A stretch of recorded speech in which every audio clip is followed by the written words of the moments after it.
berlaksa di sisi kananku. Ku tahu janjimu, Engkau bersamaku. Takkan pernah goyah keyakinanku pada dirimu, Yesus Tuhanku. Tiada yang seperti dirimu. Kaulah kuatku, kebanggaanku, gunung batu dan keselamatanku. Kuat tanganmu, perlindunganku, Kaulah Allah sumber kemenanganku.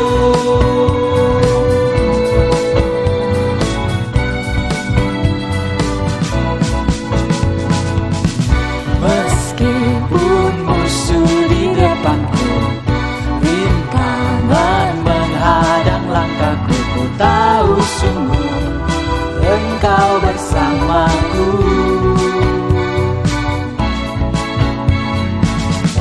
Beribu rebah di kiriku, berlaksa di sisi kananku. Ku tahu janjimu, Engkau bersamaku.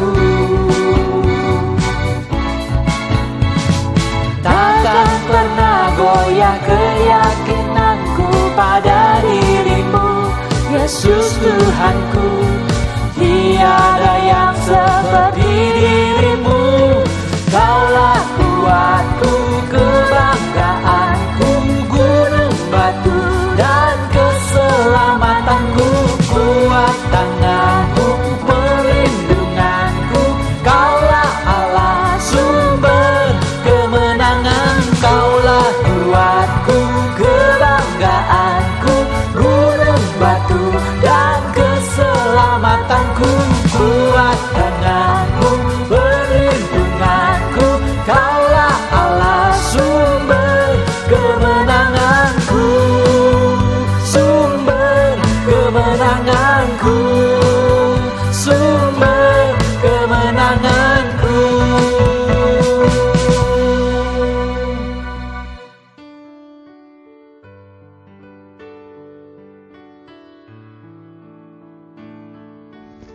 Shalom saudara-saudari, keluargaku yang terkasih di dalam Kristus. Puji Tuhan, hari ini Minggu tanggal 6 September 2020, karena anugerah Tuhan yang besar, saya dan saudara bisa masuk minggu baru, bulan baru. Sadarkah kita, semua ini hanya karena kasih, kuasa dan kesetiaan Tuhan Yesus Kristus? Mari kita hitung berkat-berkat Tuhan. Kita sudah diselamatkan, diampuni segala dosa kita, dikuduskan. Waktu kita percaya kepada Yesus Kristus sebagai Tuhan dan Juru Selamat, diangkat jadi anaknya, masih diberi kesempatan hidup sampai hari ini. Dan Tuhan mau beserta kita. Ia selalu mau memimpin langkah-langkah kita. Setiap waktu Tuhan sabar. Tidak ada siapapun yang serupa dengan Tuhan. Tuhan mau hidup kita ini jadi alat kemuliaannya. Tuhan sangat mengasihi kita. Terima kasih Tuhan Yesus. Sebab itu hati kita penuh ucapan syukur dan selalu rindu untuk bisa hidup menyenangkan hati Tuhan. Amin.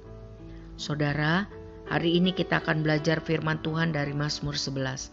Mari kita berdoa. Bapa, terima kasih kalau kami masih bisa hidup dan belajar firman-Mu. Firman-Mu akan mengajari kami apa yang harus kami lakukan. Roh-Mu menolong kami, memampukan kami melakukan firman-Mu. Urapi saya, urapi kami semua yang mendengar. Kami minta sungguh di dalam nama Tuhan Yesus. Amin.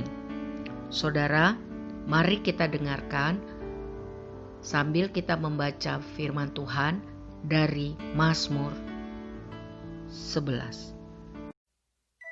Untuk pemimpin biduan dari Daud. Pada Tuhan aku berlindung. Bagaimana kamu berani berkata kepadaku, terbanglah ke gunung seperti burung?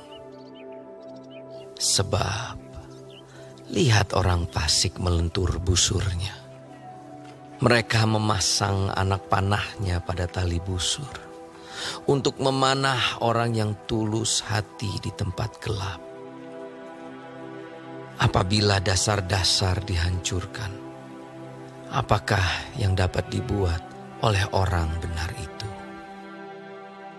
Tuhan ada di dalam bait-Nya yang kudus. Tuhan tahtanya di surga. Matanya mengamat-amati. Sorot matanya menguji anak-anak manusia. Tuhan menguji orang benar dan orang fasik. Dan Ia membenci orang yang mencintai kekerasan. Ia menghujani orang-orang fasik dengan arang berapi dan belerang. Angin yang menghanguskan, itulah isi piala mereka. Sebab Tuhan adalah adil dan Ia mengasihi keadilan. Orang yang tulus akan memandang wajah-Nya.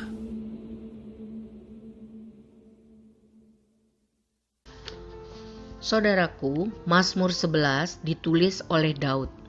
Hamba Tuhan ini mengalami berulang-ulang kejahatan, kekerasan dari orang fasik semasa hidupnya. Tapi Daud tetap berkomitmen untuk hanya berlindung, berharap, percaya pada kasih dan setia Tuhan. Walaupun beberapa orang menyuruh dia lari saja ke gunung-gunung, mencari keselamatannya sendiri, karena engkau lemah kecil, sedangkan orang yang fasik, yang memusuhi dia itu sangat jahat dan besar kekuatan dan kekuasaannya. Ia mau menghancurkan Daud. Tapi Daud bersaksi bahwa ia tetap fokus kepada kuasa Tuhan. Ia berkomitmen untuk tetap hidup dalam kebenaran, sekalipun dasar-dasar kebenaran dihancurkan. Ini berarti hidup fasik, melakukan kebenaran, atau hidup sesuai firman Tuhan, itu sudah dianggap kuno. Orang fasik tidak menganggap, tidak respek kepada kebenaran firman Tuhan. Itu kuno. Sudah tidak sesuai dengan keadaan. Ketertiban moral, nilai-nilai kebenaran firman Tuhan dalam keluarga dan masyarakat sudah hancur berantakan. Kekerasan, penyimpangan moral, hidup yang penting gue seneng, emang masalah buat lu, sudah dianggap lumrah. Kong kali kong, kolusi, penyimpangan, itu sudah dianggap modern, keren, biasa, bahkan sesuai dengan hak asasi manusia. Di dalam ayat 5 dan 6 ditulis bahwa Tuhan menguji tiap orang. Tuhan melihat, Tuhan Maha Tahu, tidak ada yang tersembunyi. Orang yang memilih untuk hidup percaya, tulus hati, setia melakukan kebenaran dan keadilan firman Tuhan, atau orang benar, Tuhan sangat berkenan, senang pada orang tersebut yang hidup sesuai firman Tuhan. Bukan berarti tidak ada masalah. Kita baca di Mazmur 11 ini, Daud hidup benar, tapi dia punya banyak masalah. Dan pada waktunya Tuhan akan menghukum orang fasik. Tuhan akan membalaskan sesuai perbuatan ketaatan kita. Murka Tuhan tetap kalau kita hidup tidak mengasihi, tidak hormat kepada Tuhan. Tercatat di dalam Yohanes 3 ayat 36.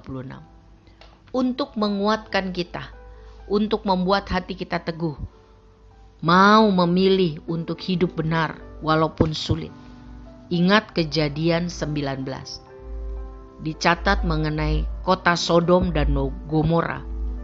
2 kota itu dihukum, dimusnahkan total karena sangat jahat dan berdosa terhadap Tuhan. Kejadian 13 ayat 13 dikatakan seperti itu. Sangat jahat. Dan orang-orangnya hidup berdosa terhadap Tuhan. Kejadian 18 ayat 20 sekali lagi menegaskan orang-orangnya itu sangat berat dosanya. Orang-orang yang tinggal di Sodom dan Gomora. Fasik. Yeremia 23 ayat 14 mencatat apa saja yang mereka lakukan. Berzina dianggap biasa. Berkelakuan tidak jujur. Emang harus begitu? Bahkan menguatkan hati atau menyokong dalam bahasa lain atau memuji-muji orang yang berani berbuat jahat. Hati-hati saudara. Jangan menyokong atau memuji-muji atau setuju untuk orang yang berbuat jahat. Sehingga dikatakan di dalam Yeremia 23 ayat 14, tidak seorang pun mau bertobat dari kejahatan. Tidak merasa salah. Yehezkiel 16 ayat 49, ini dosa mereka. Hati-hati, mari kita introspeksi diri. Mereka congkak, sombong. Karena apa? Karena kaya, banyak harta, hidup senang. Tapi tidak mau menolong orang-orang sengsara, orang-orang miskin. Gak peduli. Hati-hati. Mari kita bertobat. Mari kita memilih hidup takut akan Tuhan. Hidup yang benar, hidup yang adil, hidup sesuai firman Tuhan. Saya tahu belum ada kita yang sempurna. Tapi marilah kita tambah hari, tambah mau taat dan setia. Amin. Yudas 1 ayat 7 menjelaskan mengenai dosa Sodom dan Gomora. Sekali lagi, hidup mereka dalam percabulan, perzinahan, bejat, penuh dengan segala macam hawa nafsu, termasuk homoseksual. Bukankah kita tahu ini sudah menjadi tren dalam tanda kutip masyarakat kita? Baru-baru ini ditemukan oleh aparat tentang pesta para homoseksual. Ternyata juga punya istri, berarti biseksual. Dan orang menganggap itu biasa, modern, sesuai HAM. Saudara-saudara, mari kita bertobat sementara masih ada kesempatan. Kalau kita tahu ada komunitas atau tetangga atau teman atau keluarga kita yang melakukan itu, jangan disokong. Jangan dipuji-puji, katakan kebenaran. Katakan firman Tuhan. Doakan supaya bertobat. 2 Petrus 2 ayat 6 menjelaskan bahwa Allah memusnahkan kota Sodom dan Gomora dengan api supaya apa? Menjadi peringatan yang menakutkan bagi orang-orang yang hidup tidak menghormati Tuhan. Saya harap ini sungguh-sungguh menjadi pelajaran yang tegas bagi saya dan saudara. Mari kita hidup tambah hari, tambah taat dan setia. Karena Yohanes 3 ayat 36 katakan, kalau kita hanya percaya tetapi tidak menaati firman Tuhan, murka Allah tetap.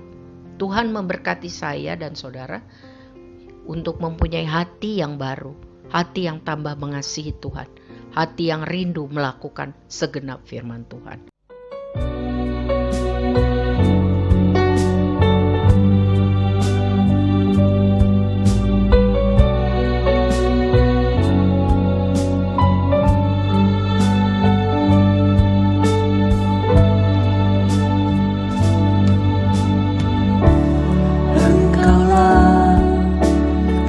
perisaiku.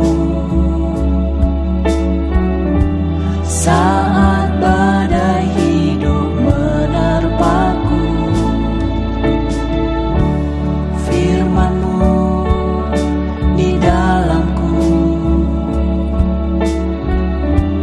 tenangkan jiwaku. Engkaulah perisaiku.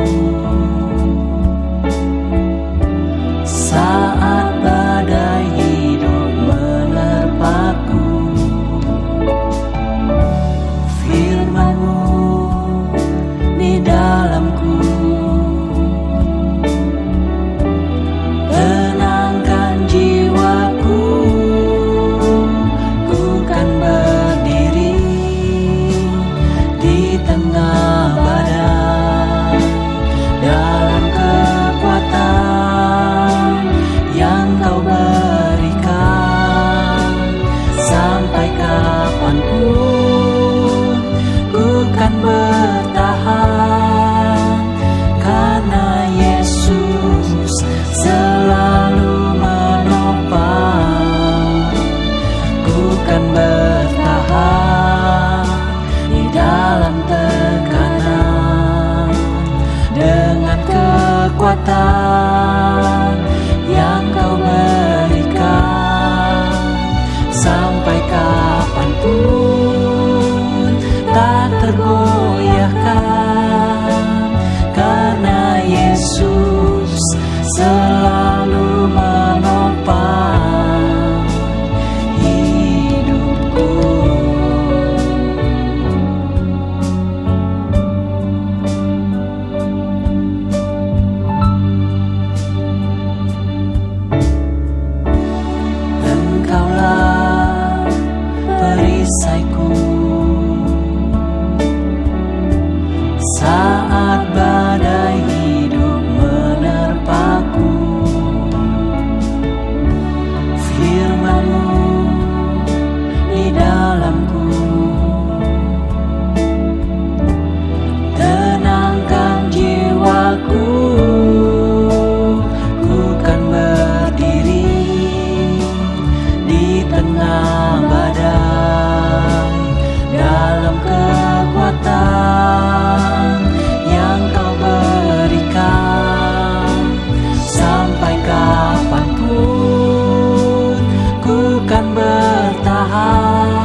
Mari kita berdoa. Bapa, kami sudah belajar firman-Mu dalam Mazmur 11. Kami tahu apa yang harus kami lakukan. Kami harus hidup dalam seluruh kebenaran Tuhan. Kami harus hidup dalam keadilan seperti yang Tuhan mau. Ajari kami Tuhan, pimpin kami setiap hari untuk hidup melakukan firman Tuhan. Tolong kami Tuhan. Kami mau Tuhan. Kami tidak mau mengalami seperti Sodom dan Gomora. Kami mau melihat Tuhan. Kami mau berjumpa dengan Tuhan. Kami mau mengalami Tuhan. Sebab Tuhan menguji hati. Kami tidak bisa munafik. Tuhan melihat sampai ke dasar hati kami. Tuhan tahu. Tuhan tahu siapa yang benar, siapa yang fasik. Tuhan, kami mau Tuhan berkenan, senang pada hidup kami. Kami tidak mau masuk ke dalam neraka. Kami mau memandang wajah Tuhan, bertemu dengan Tuhan. Ajari kami Tuhan. Ajari kami ya Roh Kudus. Firman-Mu ini di dalam nama Tuhan Yesus bertumbuh, berakar, dan berbuah lebat. Amin. Kami berdoa Tuhan, mohon berkat Tuhan. Biarlah kami Tuhan diberkati untuk bisa menjadi berkat. Ditolong untuk bisa menolong banyak orang. Dikasihi Tuhan untuk bisa mengasihi banyak orang. Biarlah hidup kami berguna bagi kemuliaan Tuhan. Sungguh-sungguh hidup kami menyenangkan hati Tuhan. Menghargai semua kebaikan dan kemurahan Tuhan. Tolong kami sehingga kami memiliki hati yang baru. Kami minta dalam nama Tuhan Yesus. Kami mohon berkat Tuhan untuk para pemimpin kami, bangsa kami, Indonesia. Mohon pertobatan Tuhan. Mohon hati yang takut akan Tuhan. Mohon Tuhan, lawatan Tuhan atas Indonesia. Dari Sabang sampai Merauke, dari Rote sampai Miangas. Mohon ada kebangunan rohani yang besar. Di masa pandemi ini biar nama Tuhan sungguh-sungguh dicari. Sungguh-sungguh orang hidup dalam pertobatan. Pakai kami anak-anak-Mu Tuhan menjadi garam dan terang bagi banyak orang, terutama komunitas kami. Menggunakan waktu yang ada melakukan yang Tuhan mau. Kami sudah belajar mengenai dosa-dosa orang Sodom dan Gomora. Ini adalah peringatan bagi kami untuk hidup hormat kepada Tuhan. Tolong kami, ajar kami supaya jadi berkat buat bangsa negara kami. Berkati pemimpin kami dengan hikmat dan hati yang takut akan Tuhan. Sehingga Indonesia sejahtera karena anugerah Tuhan. Mohon berkat Tuhan untuk hamba-hamba-Mu, pengerja Tuhan, untuk semua murid-murid sekolah minggu, anak remaja, para pemuda, wanita dan pria. Tolong Tuhan, kami hidup jadi orang yang seperti Tuhan mau. Kuat di dalam Tuhan. Masalah boleh datang, orang fasik boleh menyerang, tetapi biarlah kami hidup mengandalkan Tuhan. Percaya kepada kasih dan kuasa Tuhan. Dan akhirnya firman Tuhan katakan, orang yang sungguh-sungguh hidup benar akan memandang wajah Tuhan. Tolong kami setia sampai akhir. Bapa, kami mohon berkat Tuhan untuk keluarga kami, keluarga besar kami. Selamatkan mereka Tuhan. Jangan ada yang hidup semau-maunya.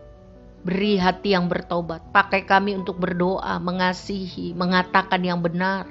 Tidak menyokong, tidak memuji-muji hal yang salah. Tetapi mengatakan firman-Mu. Beri kami hikmat dan keberanian. Sehingga hidup kami seperti yang Tuhan mau. Keluarga besar kami boleh diselamatkan karena anugerah Tuhan. Berkati suami kami, istri, anak-anak, mantu dan cucu. Kami hidup di dalam seluruh kebenaran Tuhan. Kami hidup mengasihi Tuhan. Pakai hidup keluarga kami menjadi alat kemuliaan Tuhan. Terima kasih Bapa yang baik. Masalah-masalah yang kami hadapi Tuhan tahu. Kami menyerahkan di bawah kaki salib Tuhan. Dan memandang wajah Tuhan. Dan bilang, Bapa, Engkau Bapa kami. Ajari kami apa yang harus kami lakukan. Tolong kami. Buatlah Tuhan mujizat-Mu. Supaya nama-Mu kembali kami permuliakan. Bapa terima kasih. Bapa terima kasih. Kami menyerahkan hidup kami sekali lagi untuk masuk di dalam bulan September 2020 di dalam tangan kasih penyertaan Tuhan. Saudara-saudara kami yang lemah di dalam nama Tuhan Yesus kuat. kuat secara rohani, kuat secara jasmani, hidup untuk memuliakan Tuhan. Amin. Angkatlah tanganmu saudara dan terimalah berkat di dalam nama Tuhan Yesus. Tuhan memberkatimu, melindungimu, menyinari engkau saudara dengan wajahnya, memberi kepadamu kasih karunia dan damai sejahtera. Di dalam nama Bapa, Anak, dan Roh Kudus, kami sehati berdoa. Amin. Tuhan memberkati saudara, lakukan yang terbaik untuk kemuliaan nama Tuhan. Jadi berkat buat banyak orang. Tuhan memberkati. Amin.